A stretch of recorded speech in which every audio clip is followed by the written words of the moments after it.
नमस्कार, smart study video में आप सभी का स्वागत। मैं दिव्यन प्रताप सिंह। आज हम आपके सामने पॉलिटी का एक नया वीडियो लाने जा रहे हैं। अभी तक मैंने जो पिछले वीडियो में बताया था मैंने कि ईस्ट इंडिया कंपनी दौरान जो एक्ट आए, ब्रिटिश सरकार के अंतर्गत जो एक्ट आए, चार्ट के माध्यम से मैंने आप लोगों को बताया। आज आपके सामने मैं नया एक्ट ला रहा हूं मैं, जो starting east India company regulating act आया 1773 में, और भारत पे सत्ता ईस्ट इंडिया कंपनी की थी।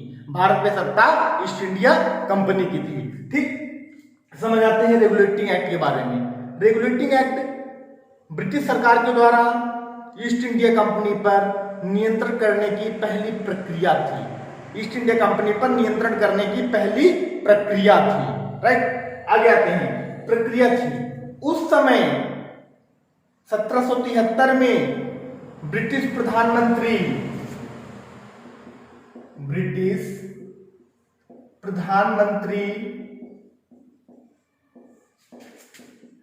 लॉर्ड नॉर्थ थे। कौन था? Lord north. इन्होंने गोपनीय समिति का गठन किया और गोपनीय समिति में इस एक्ट को बनाया। एक कौन सी समिति? तो गोपनीय समिति का गठन किया और गोपनीय समिति में इन्होंने इस एक्ट को बनाया जो ईस्ट इंडिया कंपनी पे जारी होना था। अब इन्होंने जो एक्ट बनाया कि ईस्ट इंडिया कंपनी अपनी व्यापारिक गतिविधियां देखें और प्रशासनिक गतिविधियों को ब्रिटिश सरकार के द्वारा देखा जाए। ठीक, तो लॉर्ड नॉर्थ ने ये समिति बनाई जिसमें इस एक्ट को जारी किया। और इस एक्ट के जरिए, इस एक्ट में इन्होंने क्या किया कि ऐसा सिस्टम बनाया जाए कि इनका जो करप्शन वाला भाग है, जो करप्शन कर रहे हैं, इस पे नियंत्रण पाया जा सके। तो इन्होंने सबसे पहले क्या किया कि जो हर प्रांत के गवर्नर होते थे, उन्होंने गवर्नर पद हटा दिया। हर प्रांत के गवर्नर पद को उन्होंने हटा दिया और एक गवर्नर जनरल बना दिया गया। मतलब कि देखा जाए तो तीन के प्रमुख प्रांत थे, बंगाल, बंबई और मद्रास। ये तीन इनके जो क्षेत्र थे प्रमुख, जहां पे इनके अलग अलग गवर्नर रहते थे और तीनों गवर्नर स्वतंत्र होते थे। तीनों गवर्नर कैसे होते थे? स्वतंत्र होते थे। इनकी तीनों गवर्नर स्वतंत्र होते थे। इनके तीनों गवर्नर जो होते थे स्वतंत्र होते थे। इन्होंने एक केवल कहा एक गवर्नर जनरल होगा, एक गवर्नर जनरल होगा और जो कहाँ का होगा? वो होगा कहाँ का? बंगाल का। वो बंगाल का गवर्नर जनरल कहलाएगा। और इसी के अंतर्गत बंबई और मद्रास के गवर्नर आएंगे। मतलब क्या? अभी तक स्वतंत्र नहीं है, इसके अधीन काम करेंगे। ठीक, तो एक गवर्नर जनरल। तो देखा जाए तो पहला गवर्नर जनरल कौन था? तो लॉर्ड वॉरेन हेस्टिंग। कौन था? लॉर्ड वॉरेन हेस्टिंग पहला, प्रथम governor general Lord Warren Hasting था। पहला गवर्नर जनरल कौन था? Lord Warren Hasting. ये काफी ज्यादा बार पेपर में पूछा गया। प्रथम गवर्नर जनरल कौन था? तो लॉर्ड वॉरेन हेस्टिंग था। राइट, आगे आते हैं कि रेगुलेटिंग एक्ट में इन्होंने और जो महत्वपूर्ण कार्य किए, इन्होंने गवर्नर जनरल की मदद के लिए 4 सदस्यीय समिति बनाई। मतलब एक 4 लोगों की एक कमेटी बनाई, 4 लोगों की एक परिषद बनाई। ठीक, गवर्नर जनरल की मदद के लिए, इनकी मदद के लिए एक 4 सदस्यीय समिति बनाई। ठीक, मतलब 4 सदस्यों की एक टीम बनाई जो गवर्नर जनरल की मदद करेगा हर क्षेत्र में, चाहे व्यापारिक हो, चाहे प्रशासनिक हो, चाहे जिस क्षेत्र में हो। ये 4 सदस्य जो टीम बनाई गई वो गवर्नर जनरल की मदद करेगा, कार्य किए गए। उसके अलावा इसी के दौरान ही इन्होंने 1774 ईस्वी में पहला कलकत्ता में पहला सुप्रीम कोर्ट की स्थापना की गई। 1774 ईस्वी में कलकत्ता में सबसे पहले सुप्रीम कोर्ट की स्थापना की गई। तो सुप्रीम कोर्ट की स्थापना की गई 1774 में कलकत्ता में पहला सुप्रीम कोर्ट की स्थापना की गई। पहले सुप्रीम कोर्ट की स्थापना की गई, कब की गई? 1774 में कलकत्ता में पहला सुप्रीम कोर्ट की स्थापना की गई, जिसमें एक मुख्य न्यायाधीश और 3 अन्य न्यायाधीश थे। एक मुख्य न्यायाधीश, जिसमें एक मुख्य न्यायाधीश व 3 अन्य न्यायाधीश थे। 3 अन्य न्यायाधीश थे, जिसमें मुख्य न्यायाधीश था, उसका नाम क्या था? तो उनका नाम था सर एलिजा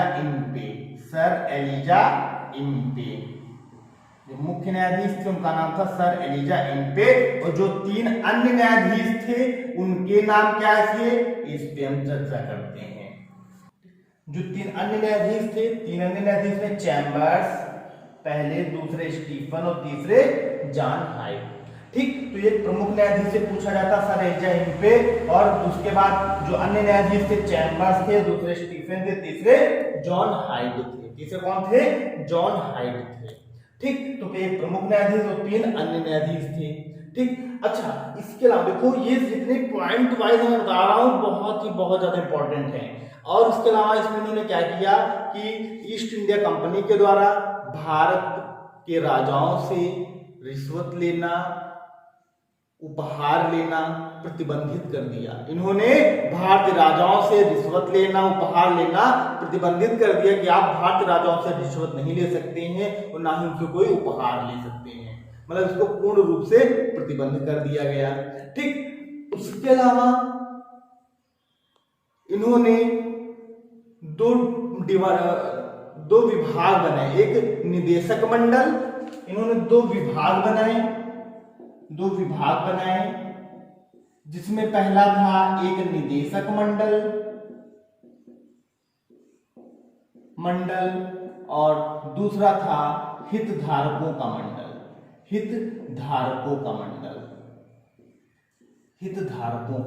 मतलब कि ये 2 मंडल थे, एक निदेशक मंडल, एक हितधारकों का मंडल।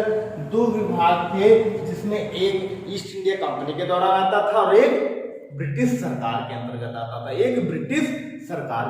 आता था। ठीक, तो रेगुलेटिंग एक्ट में मैंने जितने भी खास पॉइंट्स थे वो मैंने आपको बता दिया और एक्सप्लेन कर दिए। ठीक, इसके अलावा क्वेश्चन पेपर में आ जाता है कि 1773 रेगुलेटिंग एक्ट के दौरान भारत में कौन सा मुगल शासक था।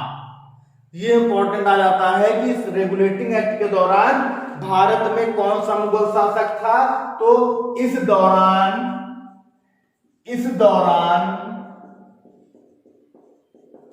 भारत का मुगल शासक शाह आलम द्वितीय था। कौन था? शाह आलम द्वितीय था।